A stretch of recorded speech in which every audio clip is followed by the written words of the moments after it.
Hello everyone, हमारा topic है आज का इम्पोर्टेंट इवेंट्स। इम्पोर्टेंट इवेंट्स किसके?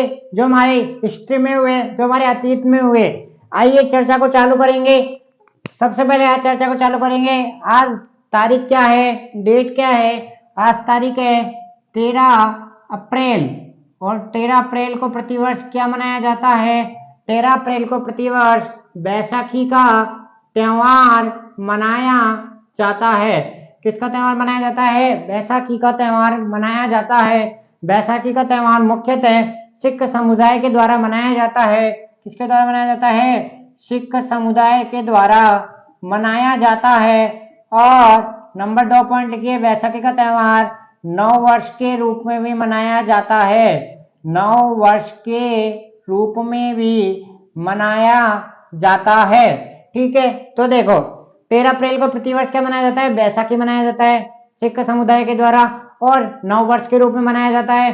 फसल कटाई उत्सव के रूप में मनाया जाता है। नंबर 3 पॉइंट लिखिए यहाँ पे, फसल कटाई उत्सव के रूप में यह मनाया जाता है। ठीक है, तो देखो अपन पढ़ेंगे घटना 13 अप्रैल की, और आज अपन हमारा मेन टॉपिक रहेगा। आइए चर्चा को चालू करते हैं। क्या रहेगा वह हम अभी आपको 2 मिनट में बता देंगे।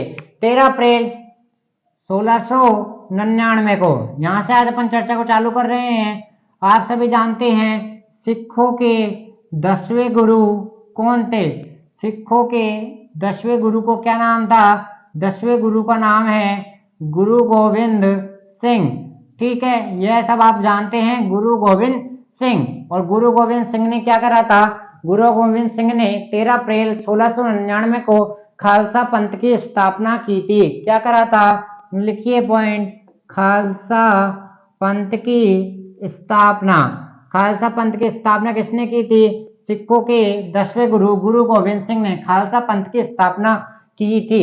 इसी दिन की, इसी ग्रंथ की स्थापना के उत्सव में क्या मनाया जाता है? प्रतिवर्ष वैशाखी मनाया जाता है। ठीक है, यहां तक की बात हो गई। तो देखो वैसाखी अपन ने पढ़ा, सिख समुदाय नववर्ष, ये था इसके वैसाखी के बारे में। और कहां से बनाया, कहां से स्टार्ट हुआ, यह सब मैं आपको बता चुका हूं। आइए चर्चा को चालू करते हैं। ये तो हो गया बैसाखी के बारे में और आज की तारीख के बारे में। तो आज क्या है? 13 अप्रैल, आज के दिन क्या है? बैसाखी है। यहां तक की बात क्लियर हो गई। अब आइए, अब इधर आइए, देखो संता 1919 का, 1919 का तारीख लिखिए, 19 मार्च 1919। इस दिन क्या हुआ था? 19 मार्च 1919 को हुआ था, रॉलेक्ट एक्ट पारित हो गया था। रॉलेक्ट एक्ट पारित। ठीक है, यहीं से चर्चा चालू होएगी और आप लोग समझ चुके होंगे। बात आ गई रॉलेक्ट एक्ट की, तो रॉलेक्ट एक्ट को पारित कब किया गया था? सबसे पहली बात, रॉलेक्ट एक्ट को पारित कब किया गया था? 19 मार्च 1919 को रॉलेक्ट एक्ट को पारित किया गया था। अब बात करते हैं रॉलेक्ट एक्ट के बारे में कि इसको क्या कहा गया? इसको काला कानून कहा गया। क्या कहा गया? काला कानून कहा गया। और नंबर 2 पॉइंट लिखिए, बिना दलील बिना वकील वाला कानून। बिना दलील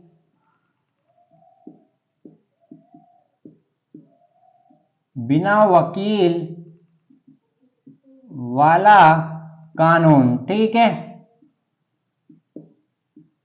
और पॉइंट लगा के लिखिए, बिना दलील बिना वकील वाला कानून।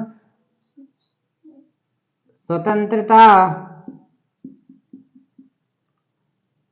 बोलने की स्वतंत्रता या अभिव्यक्ति को रोकने वाला कानून। इसी को क्या कहा जाता है? इसी को अंधा कानून के नाम से भी जाना जाता है। तो देखो क्या हुआ था, चर्चा को चालू कर रहे हैं अपन। 19 मार्च 1919 को रॉलेक्ट एक्ट पारित हुआ, बिना दलील बिना वकील वाला कानून, स्वतंत्रता, बोलने की स्वतंत्रता या अभिव्यक्ति को रोकने वाला कानून, काला कानून और अंधा कानून। ठीक है, यहाँ तक की बात क्लियर हो गई, काला कानून में अंधा कानून। ठीक है, इस वक्त जब ये रॉलेक्ट एक्ट पारित हुआ था, वायसराय का नाम लिखिए, जेम्स वायसराय का नाम लिखिए जेम्स, और James James James James Ford, James James Ford. ये जब पारित हुआ था ये वायसराय था, तो नाम आपको याद होना चाहिए। ठीक है, तो देखो क्या हुआ था, बिना दलील बिना वकील वाला कानून ये सब इन्होंने पारित कर दिया। और ये सब पारित क्यों किया गया था, ये सब किससे डरे हुए थे, अंग्रेज डरे हुए थे 1857 के विद्रोह से, 1857 के विद्रोह से। उसके बाद भी बहुत सारी ऐसी आंदोलन होने चालू हो गए थे, तो अंग्रेजों को डर था कि हमारी जो जमीन है, हमारी जो सत्ता है वह फिसल ना जाए। उन्होंने क्या करा, रॉलेट एक्ट को पारित कर दिया। तो ये ऐसा कानून था, इसमें डायरेक्ट आपको जेल होती है, ना कोई सुनवाई होती है, ना आपसे कुछ सुना जाता है, ना आपके कोई कारण बताए जाते हैं गिरफ्तारी के, डायरेक्ट आपको जेल में डाल दिया जाता है संदिग्ध होने के आधार पे। ठीक है, देखो यहां तक की बात क्लियर हो गई। अब बात करते हैं आगे, तारीख क्या आएगी, 19 मार्च 1919 को तो ये क्या हो गया, पारित हो गया। ठीक है, इस बात का आप ध्यान रखना। अब तारीख आती है 8 अप्रैल 1919, 8 अप्रैल 1919। महात्मा गांधी जी को इसके बारे में पता लगा, रॉलेट एक्ट के बारे में। तो रॉलेट एक्ट का विरोध करने सबसे ज्यादा रॉलेट एक्ट का विरोध हो रहा था पंजाब की साइड, पंजाब की साइड विरोध हो रहा था। तो गांधी जी क्या करे, दिल्ली से पंजाब की तरफ रवाना हो गए, दिल्ली से पंजाब की तरफ रवाना हो गए। लेकिन बीच में क्या पड़ता है, हरियाणा, बीच में क्या पड़ता है, हरियाणा। हरियाणा के पलवल स्टेशन पे महात्मा गांधी जी को अंग्रेजों द्वारा गिरफ्तार कर लिया गया, महात्मा गांधी जी को गिरफ्तार कर लिया गया। ठीक है, ये हो गई 8 अप्रैल की बात, यहां तक की बात क्लियर हो गई। अब बात करते हैं आगे, आइए, यहां तक की बात क्लियर हो गई ना, जल्दी बताइए। देखो अब अपन पढ़ेंगे इससे आगे, महात्मा गांधी जी को इन्होंने गिरफ्तार कर लिया, यहां पे लिखिए पंजाब, पंजाब, पंजाब में भी लिखिए अमृतसर, और अमृतसर में भी लिखिए आप जलियांवाला बाग। समझ गए आप, आज अपन क्या पढ़ने वाले हैं, आज अपन पढ़ने वाले हैं जलियांवाला बाग हत्याकांड। तो आज का हमारा इंपोर्टेंट इवेंट क्या था, जलियांवाला बाग हत्याकांड। तो आइए जलियांवाला बाग, ठीक है, देखो दो नाम लिखिए, एक तो सैफुद्दीन, सैफुद्दीन कैमूर, और नंबर दूसरा नाम लिखिए डॉक्टर सतपाल। देखो सैफुद्दीन कैमूर और डॉक्टर सतपाल ने रॉलेट एक्ट और अंग्रेजों की दमनकारी नीतियों का विरोध करा। तो इन दोनों को अंग्रेजों ने 11 अप्रैल 1919 को पकड़कर जेल में बंद कर दिया। 8 अप्रैल को इन्होंने किसको बंद करा, गांधी जी को बंद करा। 11 अप्रैल को सैफुद्दीन कैमूर और डॉक्टर सतपाल को पकड़ के जेल में बंद कर दिया रॉलेट एक्ट के विरोध के कारण।